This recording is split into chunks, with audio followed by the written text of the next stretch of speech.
Hello and welcome to Initial Solution. In this tutorial, I will show you how to add a headings in Google Docs.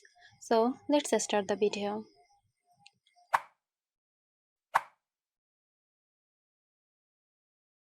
First, open Google Docs and open the document where you want to add a heading.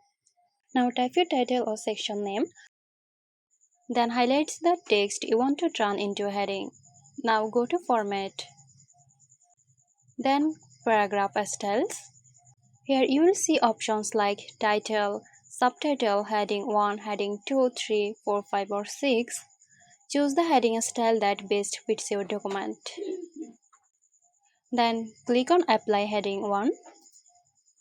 Your text will instantly be formatted as a heading. So that's it. I hope this video helped you out.